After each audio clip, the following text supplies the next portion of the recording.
Hey, what's up everybody? Terry White here, and I wanted to take a minute to answer some of the most frequently asked questions about my switch to Ubiquiti's Unifi for all my networking gear.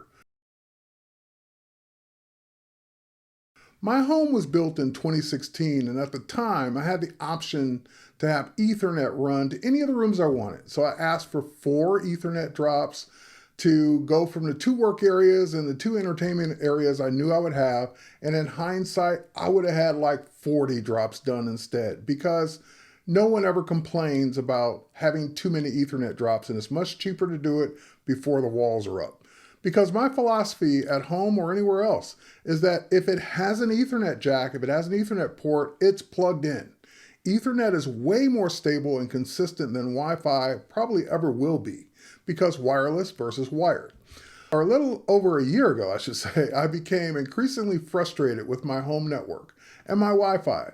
While my wired connections were working fine and great, my Wi-Fi was becoming increasingly slow and problematic, a large part due to my neighbors' interference around the area, different channels, so forth and so on. And the number of devices I had just kept increasing because of my smart home gear. And Linksys has been great, but I decided it was time to move on. And while everyone on the internet was telling me to go with Unifi, for whatever reason, I felt like I should try other options first.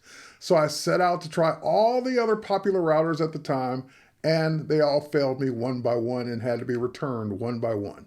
Now, some work better than others, and I'm sure every single one of the ones I'm talking about have worked perfectly for many of you, but just for me, they just didn't work out. So either they were too slow, or devices wouldn't connect consistently, or they would frequently drop connections, or the whole router itself would just randomly crash and require a reboot. And I just don't have time for this. I just don't have time to babysit a network. So I finally gave in, and I went to the Unifi website, and I have to say the website itself is intimidating, as it's designed for IT and business professionals. And I was kind of lost at first, because even some of the terminology was different. They call them cloud, whatever, gateways, and I'm looking for routers. And once I finally figured out what I was looking for, I ordered a Dream Machine SE and one of their higher end access points. It arrived. And access points for Wi-Fi. It arrived, and I set it up, and I was in heaven. Not only did I have a network that just worked, I had the ability to fully customize my network and set up in ways that consumer gear never gave me. Quite frankly, I was hooked. Although everything was working perfectly, it was starting to become like a drug. I wanted more. So the next order I placed was to replace all my existing Ethernet switches with Unifi ones, because they were not only managed, but they provided power over Ethernet, PoE capabilities that my existing switches didn't have. Now, after the switches were replaced, then I turned my attention to their Protect line of cameras. So I replaced my assortment of different cameras. I had Ring, I had Nest, I had Logitech, I had Eufy, I had all these different cameras, and I wanted to bring them all into one system, an NVR, network video recorder, so no more Google Nest Aware annual subscription, and no more recording to the cloud and having people look at my footage. So they came out with the Unifi rack-mounted cable modem. Did I need a cable modem? No. But at the time, I was like, rack-mounted, managed by the same interface? It's probably great. I was hooked. I bought it. Now I decided to go with faster than 1 gigabit Ethernet. Even though my house is Cat 6, it can handle faster than 1 gigabit. And fiber is being deployed in my area. So even though I don't have an installation date, I know that once that hits, I'm going to want to go faster than a gigabit. So this means that my network itself has to be able to go faster with either 2.5 gigabit Ethernet or 10 gigabit for internal networking. Also, I was starting to get new phones and computers that could handle Wi-Fi 6E. And although my main access point could do Wi-Fi 6E, it was connected to my network via a 1 gigabit Ethernet connection. So this means that even that I would never get, even if my internet could do it, and of course my network can go faster, I would never see those speeds on Wi-Fi, because I'm always going to see no higher than 1 gigabit per second. So my current provider is Xfinity, and it does 1200 down and only a mere 40 up. And 1200, that's 200 more than 1 gigabit per second, so it's not a ton, but I want it. I'm paying for that speed. What's the point of never getting it? So as long as my Ethernet was limited to 1 gigabit per second, and my Wi-Fi access point was connected via 1 gigabit, I would never see more than that 900 something speed. So you might say, well, Terry, that's negligible. You're like, really, are you going to notice the difference between 900 and 1200? I don't know. I'm going to find out. So this means it basically meant it was time to switch out some of the networking switches I had bought with faster ones. Now, I don't need to switch out all of them because not every device I have, most devices I have, can't go faster than 1 gigabit anyway. Now, at the time, I also made contact with Ubiquiti via social media because they liked what I was posting, they liked my reviews, and they wanted to start sending me gear to review. So they recently sent me their newest Dream Machine Pro Max console. Now, which is a higher end model than my Dream Machine SE. It's a step up from the Dream Machine SE, which has been flawless for me for over a year. So I definitely did not need this upgrade. Let me set the record straight right there. This was not I need a faster Dream Machine. Nope. My Dream Machine, flawless. SE, flawless. Works perfectly. No complaints. But hey, you want to send me one to review? I'll take advantage of the review.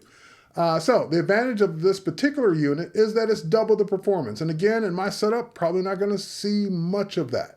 The ability to handle over 200 unified devices. I only have a mere 49 or 50, something like that.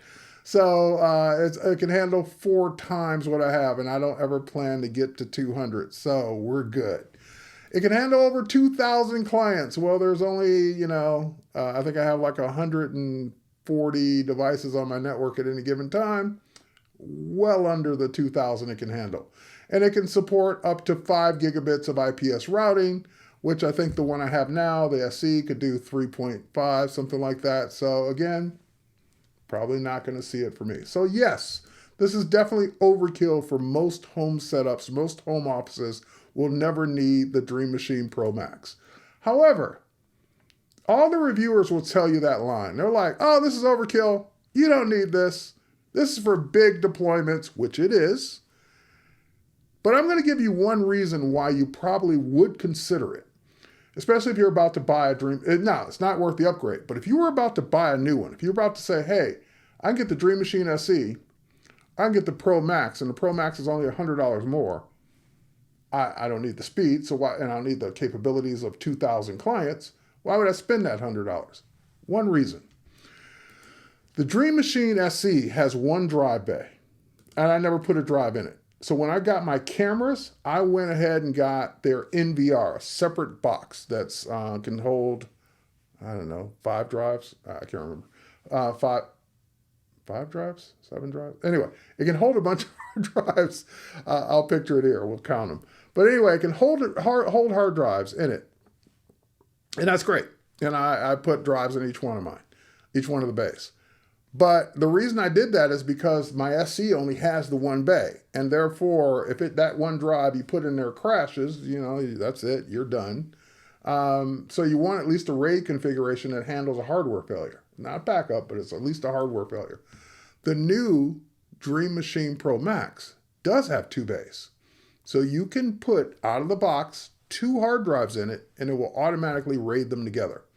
So if you install Protect on a Dream Machine Pro Max, you might get away with not having to buy the separate NVR. Now the separate NVR is $299. So that's $300 versus just spending an extra $100 on a Dream Machine Pro Max. See where I'm going with that? So again, will you need all the other capabilities? Probably not. But if you were saying, hey, I'm going to get a Dream Machine and an NVR, you add the two together and you're not going to have that ton of cameras, then look at the Pro Max and see what it can handle in terms of the number of cameras if you were to put 2 drives in it. That would be the way I would think about it. Otherwise, no.